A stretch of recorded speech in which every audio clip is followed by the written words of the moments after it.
오늘 말씀 야고보서 1장 22절 말씀입니다. 제가 읽겠습니다. 너희는 말씀을 행하는 자가 되고 듣기만 하여 자신을 속이는 자가 되지 말라. 여러분, 우리는 신앙 안에서 이런 장면을 자주 봐요. 어떤 사람은 감정적이어서, 감정적이라고 좀 하면 안 된다고 하더라고요. 감수적이어서, 감수성이 뛰어나서 어떤 상황이 주어지면 잘 울고 잘 웃고 반응이 빠릅니다. 반대로 또 어떤 사람은 그건 아니다, 차분하게 논리적으로 하나씩 따져가면서 반응을 해야 한다고 합니다. 그리고 어떻게 해야 할지 정확하게 알고는 있지만 아무것도 하지 않는 그런 사람도 있어요.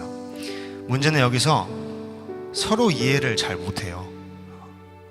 감수성이 뛰어난 사람은 왜 이렇게 차갑냐 그러고, 지적인 사람은 왜 이렇게 가볍냐 그렇게 얘기를 합니다. 또 행동하지 않는 사람은 속으로 나는 알고 있으니까 괜찮다 이렇게 생각을 해요. 그런데 여러분, 복음을 가만히 들여다보면요, 복음은 이 셋 중 하나를 요구하는 것이 아니라 세 가지를 다 요구해요. 먼저 지성입니다. 지성은 신앙의 뿌리를 만듭니다. 우리가 왜 믿는지, 무엇을 믿는지 이것이 분명하지 않으면 신앙은 금방 흔들려요. 세상은 계속 질문합니다. 그거 왜 믿어? 그게 맞다는 근거가 뭐야? 이 질문 앞에서 대답할 수 없는 신앙은 결국 무너지게 되죠. 그래서 지성은 중요합니다. 지성은 우리를 단단하게 만들어요. 감정이 요동칠 때에도 아니다, 나는 이것을 믿는다, 이 중심을 붙잡게 합니다. 그러니까 장점은 누가 탁 건드렸다고 시험 들지 않고요, 누가 탁탁 이렇게 건드렸다고 교회 떠나지 않아요. 단단합니다. 그런데 문제는 지성만으로는 신앙이 완성되지 않는다는 거예요. 지성은 이해는 하지만 움직이지 않습니다. 더 설명해봐, 더 납득시켜봐, 여기서 멈춘다는 거죠. 그리고 더 중요한 사실이 있는데, 우리의 지성에는 한계가 있어서 하나님의 뜻과 계획은 우리가 다 이해할 수 있는 영역이 아니라는 거예요. 그래서 신앙은 이해해서 멈추는 순간 더 이상 앞으로 나아가지 못합니다. 여기서 필요한 것이 바로 정서죠. 정서는 신앙에 불을 붙입니다. 마음이 움직이면 사람은 행동을 하기 시작하잖아요. 찬양을 들을 때, 말씀이 마음에 꽂힐 때 그 순간 사람이 결단하게 돼요. 그래서 정서는 신앙을 살아 움직이게 만드는 강력한 에너지입니다. 그런데 문제는 정서는 방향이 없다는 것입니다.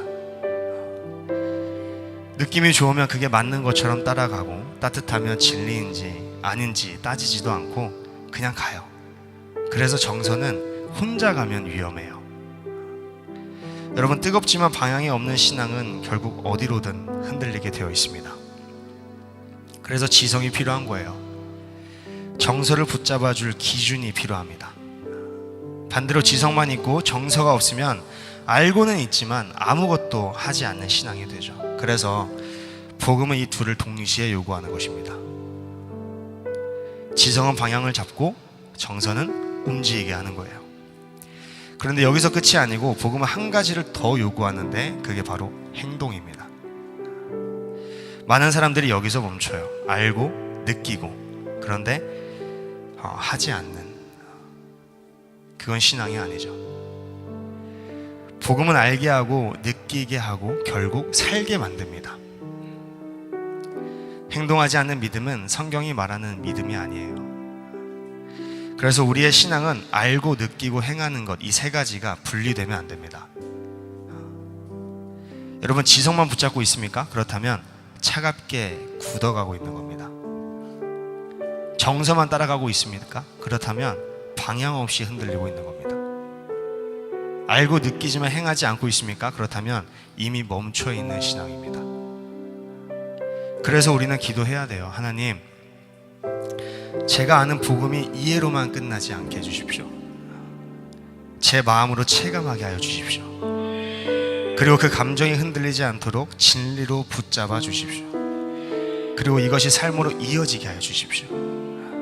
여러분, 복음은 정보가 아닙니다. 복음은 정보를 바꾸는 능력입니다.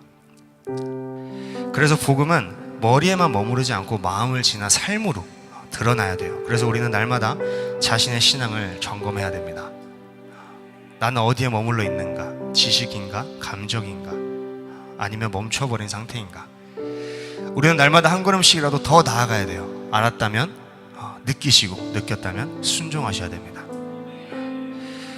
그때 비로소 신앙이 살아나요. 그때 은혜의 길이 열리는 거예요. 그리고 그때 우리의 삶이 복음을 증명하게 됩니다. 복음을 이해하는 진리가 아니라 살아내는 진리입니다. 그래서 오늘 여기서 멈추지 맙시다. 아는 것으로 끝내지 말고, 느끼는 것으로 만족하지 말고, 이제 내려놓고 순종합시다. 내가 붙잡고 있던 생각과 내가 기준 삼고 있었던 그런 감정, 내가 주인이 되어 있던 그 자리까지, 오늘 그 자리를 다 내려놓고 주님을 다시 주인으로 모시는 우리 모두가 되기를 주 예수 그리스도의 이름으로 축원합니다.